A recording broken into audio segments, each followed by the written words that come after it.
Ser Podcast.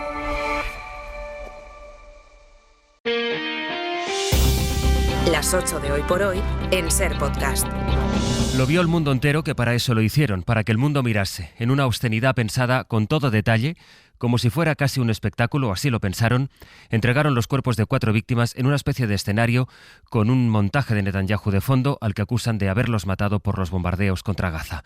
Hombres armados y encapuchados de Hamás entregando a la Cruz Roja 4 ataúdes en una ceremonia de propaganda que ha condenado también la ONU por lo que implica de cruel. Transmitida por televisión, eran los cuerpos de 4 de los secuestrados en Israel, un hombre de 83 años, una mujer de 32 y sus 2 hijos de 4 años y de 9 meses. En teoría, porque ha dicho el ejército de Israel esta madrugada que el cuerpo de la mujer no es de ella, es un cuerpo anónimo y sin identificar. Israel, que ha intensificado su ofensiva contra Cisjordania, advierte de que esto, el hecho de que ese cuerpo no sea de ningún rehén, implica una vulneración del alto fuego, y esa es la pregunta a esta hora de la mañana. Pablo Morán, buenos días. ¿Qué tal, Sastre? Buenos días. ¿Qué puede pasar, Pablo, a partir de ahora? En el peor de los escenarios, que se rompa el alto el fuego. Este es un nuevo e importante obstáculo para su continuidad y para el inicio de las negociaciones de la segunda fase de la tregua, que ya van con casi un mes de retraso sobre el calendario previsto. Esa mujer, madre de los 2 niños, forman la familia Vivas, un símbolo en Israel, y el supuesto engaño de Hamás ha reavivado la ira en la nación. El ministro de Exteriores, por ejemplo, ha pedido esta mañana la aniquilación de Hamás. Mismo discurso en Washington. El alto cargo nombrado por Trump para intervenir en esta negociación sobre la tregua ha dicho que Hamás se enfrenta a la aniquilación si no entrega a todos los rehenes, lo ha dicho hace un rato la CNN. De momento, Hamás no ha respondido a esa acusación de Israel, que por cierto sí ha puesto en marcha lo que llama operación masiva en Cisjordania, tras la explosión anoche de 3 autobuses cerca de Tel Aviv en un incidente sin víctimas. Al frágil y cada vez más revuelto equilibrio internacional se añade hoy, pues a esta hora, esta incertidumbre de lo que pueda pasar a partir de ahora con el alto el fuego en Gaza. Hoy por Hoy Noticias. Ser Podcast. Hola, buenos días. Esa es pues la última hora y lo que nos va a tener más pendientes esta mañana, en la que Europa empieza ya a mirar con detenimiento a Alemania, donde votan el domingo, y en la que aquí en España se habla de la sentencia a Luis Rubiales, condenado por agresión sexual, aunque absuelto, como saben, del delito de coacciones. El juez de la audiencia condena a Rubiales a la pena menor por el beso no consentido a Jenny Hermoso y cree que no concurrió la violencia necesaria para que las presiones acreditadas a la futbolista fueran, sin embargo, consideradas como coacciones y, por tanto, castigadas. Miguel Ángel Campos. El juez José Manuel Fernández Prieto considera plenamente probado el delito de agresión sexual por parte de Rubiales y da plena credibilidad al testimonio de la víctima, Jenny Hermoso. Así, el juez considera probado todo su relato, que Rubiales besó en los labios a la jugadora sin su consentimiento, que la presionó para que justificara públicamente el beso, que el exseleccionador Jorge Vilda y el exdirector Albert Luque la hostigaron con ese objetivo, que Vilda le dijo al hermano de Hermoso que a la futbolista le quedaba poco y que si defendía a Rubiales, la federación podía tener una deferencia con ella o que no le iba a ir bien en caso contrario, que Luque le dijo a la amiga de Hermoso que Rubiales sabía devolver los favores y no le iba a faltar trabajo ni a ella ni a la jugadora si justificaba el beso. El juez también considera probadas las presiones del cuarto coacusado, Rubén Rivera, durante las vacaciones en Ibiza, pero el juez José Manuel Fernández Prieto deja la condena en la mínima de la mínima para Rubiales, descarta la prisión y le impone la multa más baja posible. El motivo es que la jugadora siguió celebrando con alegría el Mundial tras el beso.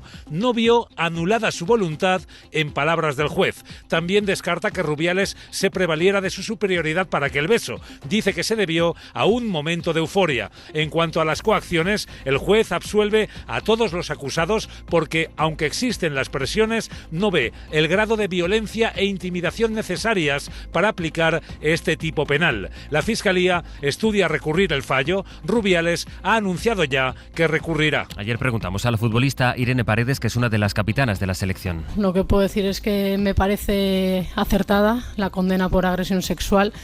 Lo que me parece algo llamativo, raro, me parece que no haya condena por las coacciones. Es el resumen del resentir del vestuario. Hoy por Hoy Noticias. Quien ha sido acusado de acoso sexual es uno de los fundadores de Podemos, Juan Carlos Monedero, al que han señalado varias mujeres por episodios de acoso, de manoseo, en el año 2023. Admite Podemos que lo supo entonces y dice que lo apartó de su actividad, aunque luego es verdad que fue visto en actos del partido. En todo caso, no hubo expedientes para averiguar lo que había ocurrido, tampoco denuncias ante la policía. José Coello, buenos días. ¿Qué tal? Buenos días. Mientras en Podemos reiteran que apartaron a Juan Carlos Monedero del partido cuando tuvieron conocimiento de 2 denuncias contra él por presunto acoso y tocamientos a varias mujeres, la pregunta es, ¿qué pasó con estas denuncias? Fuentes de la formación nos dicen que no se hicieron públicas ni se produjo una investigación interna porque las 2 denunciantes no respondieron cuando se activaron los protocolos correspondientes al conocer los hechos y para preservar la identidad de estas mujeres. Porque las denuncias y la salida de Monedero coinciden en el tiempo, septiembre del 23. Entonces el fundador de Podemos anunció que abandonaba la presidencia de una fundación ligada a la formación, aunque en realidad esta salida se produjo meses antes, en mayo. Solo se oficializó cuando la dirección de Podemos conoció estas denuncias y tras la cual varios altos cargos del partido reconocían su trabajo y destacaban su figura política. Preguntado por estas denuncias, Juan Carlos Monedero se ha limitado a decir que no tiene nada que esconder. A Monedero lo está investigando también la Complutense, Isabel. Por la denuncia de una alumna por acoso sexual. El expediente es de información reservada, así que de momento solo se conoce que la universidad ha confirmado la activación de su protocolo a partir del caso de esta alumna. Esto significa que el presunto episodio de acoso tiene que haber ocurrido en alguna instalación de la universidad o en un centro asociado, es decir, en el entorno educativo. Profesoras de la Complutense cuentan a la SER que Monedero siempre ha mostrado una actitud, dicen, avasalladora con las docentes que son mujeres. En el Supremo declara ayer José Luis Ábalos, al que el juez ha retirado el pasaporte y le prohíbe salir de España. Pedro Jiménez. El juez Leopoldo Puente ha impuesto medidas cautelares a Ábalos, retirada de pasaporte y comparecencias quincenales en el juzgado. Son las que pidió Anticorrupción y compartieron las acusaciones populares. Dice el juez que hay indicios de que el exministro pueda haber cometido los delitos de organización criminal, tráfico de influencias y cohecho, con lo que estas medidas no solo es que resulten precisas con el fin de que no se sustraiga la acción de la justicia, sino que también son proporcionales y poco lesivas, porque el propio abogado de José Luis Ábalos ha explicado que no tiene intención de viajar al extranjero. Puente ha rechazado además su recurso contra la investigación de su patrimonio y el de su hijo, que ha pedido sin acotar los plazos. El juez explica que se hará sobre fuentes abiertas, con lo que no hay incidencia en la esfera del exministro investigado ni en la de su hijo, que no está imputado. Durante el interrogatorio, Ábalos ha negado las acusaciones y ha afirmado que no tiene más ingresos que su sueldo de diputado, que carece de depósitos o cuentas en el extranjero y que no tiene más patrimonio que una casa en Valencia y un bajo. En Valencia nos vamos a quedar sobre lo que pasó ayer en les Corts Valencianes. Luego nos detendremos en el abierto, específicamente en ese pasaje de la votación de la iniciativa de Compromís que pedía la dimisión de Carlos Mazón y que en medio de una gran bronca fue derrotada con los votos del PP y de Vox. Comienza la votación. ¡Sí! ¡No va! Comienza la votación. ¡No va! Dimisión. Esto fue en les Corts Valencianes. En la Asamblea de Madrid, esta frase de Díaz Ayuso a la oposición, que le preguntaba por los muertos en las residencias durante la pandemia. Siempre están criticándonos con lo mismo, siempre nos están llevando con las mismas mierdas. Yo no voy a entrar en su trabajo, señoría.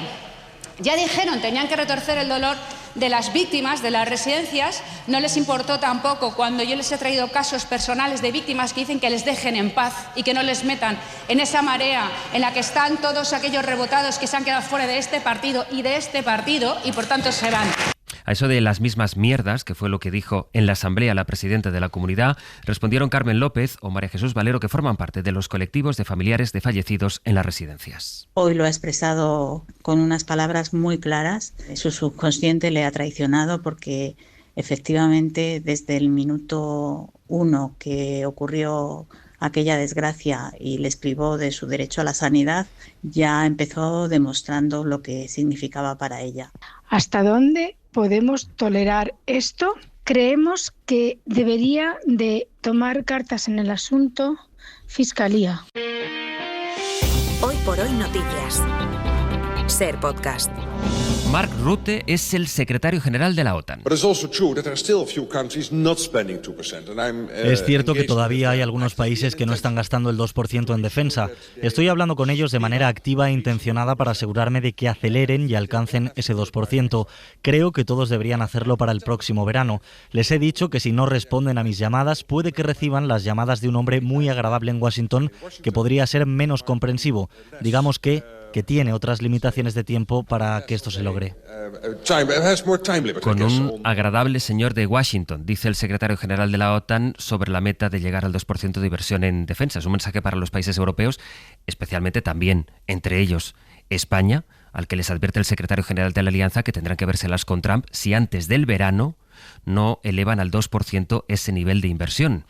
En España no hay presupuestos, ni en este momento cuenta el Gobierno con los apoyos como para sacarlos adelante y contemplar una inversión, un aumento de la inversión que además, como nos explicaba a las 7 Javier Ruiz, toparía con las limitaciones legales que tiene Europa. Anoche estuvo el ministro Álvarez en Hora 25 y Aimar le preguntó por este asunto. No se trata de lanzar porcentajes de manera mágica, que nadie entiende cómo se ha llegado a esos cálculos. ¿Por qué el 3,5 y no el 2,5? ¿Por qué el 5 y no el 7, por decir algo? ¿O por qué no el 1? Primero analicemos la amenaza. ¿Qué tipo de respuesta hay que darle? Una parte tendrá que ser de defensa. Otro necesitará otro tipo de respuestas como la competitividad de nuestras empresas. Y cuando lo hayamos hecho, vamos a cuantificarlo. Sánchez irá el lunes que viene a Kiev para mostrar su apoyo a Zelensky, que ayer recibió al delegado de Estados Unidos para Ucrania y ante el que ha buscado otro tono. Digamos que Zelensky busca ahora un tono un poco más conciliador, dispuesto incluso a contemplar cesiones, a pesar de que Trump haya dicho que es él, Zelensky, quien tiene la culpa de una guerra que en realidad empezó con la invasión rusa. Victoria García. La reunión de Zelensky y Kellogg duró más de 2 horas y media. Hablaron de seguridad, del fin de la guerra, de la situación sobre el terreno y también de lo que quiere Estados Unidos. Es el consejero de Seguridad Nacional de Trump que hablaba de lo frustrado que está el presidente porque Zelensky no quiso sentarse a negociar.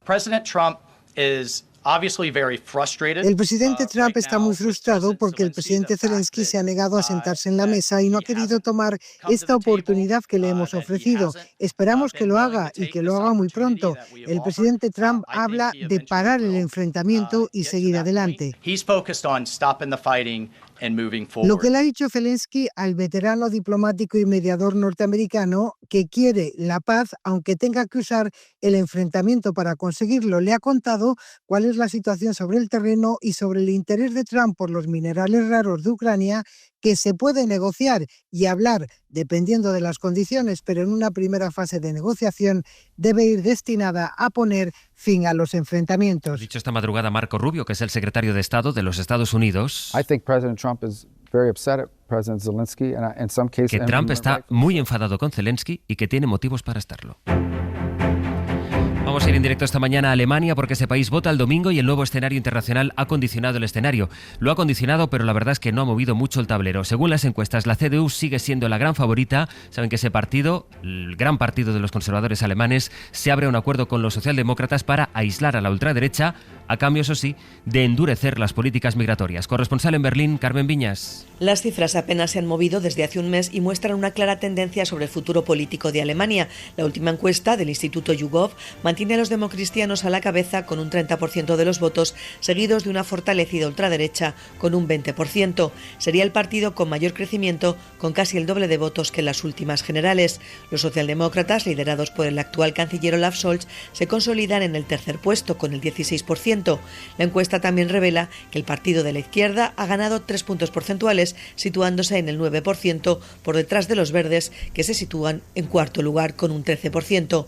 Con estas estimaciones, y una vez excluida la ultraderecha de los pactos, solo sería posible una coalición de gobierno formada por conservadores y socialdemócratas. De momento, algunas prominentes voces socialdemócratas han pedido el derecho de veto de sus afiliados ante una posible coalición con la derecha.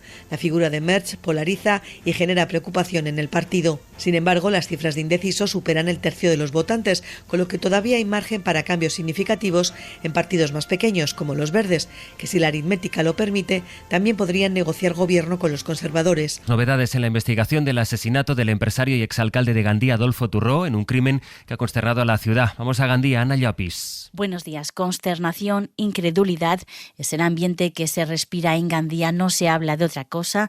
Las frases más repetidas: nadie esperaba que un suceso tan grave pudiera ocurrir aquí, o que nadie merece morir de esta manera. Como decimos, la ciudad está consternada. Se han decretado 3 días de luto oficial. Las banderas ondean a media asta en el el balcón del ayuntamiento, y a las 12 del mediodía se ha convocado un minuto de silencio a las puertas del consistorio. Aunque desde ayer por la tarde, de forma espontánea, algunos vecinos mostraban ya sus respetos depositando velas a las puertas de una de las ópticas de las que era propietario Arturo Torrón. Y ahora, como cada viernes, la opinión de la directora del País, la opinión de Pepa Bueno. Hola Pepa, buenos días. Buenos días, Astre. Buenos días a todos. Los progresistas y los demócratas en general tienen una tarea muy dura por delante en Europa. Convencer, por un lado, a los que se dicen vamos a romperlo todo porque total a mí no me va tan bien. Y convencer, por otro lado, a los que se creen de verdad las mentiras con las que los ultras disfrazan la vieja mercancía de la ley del más fuerte.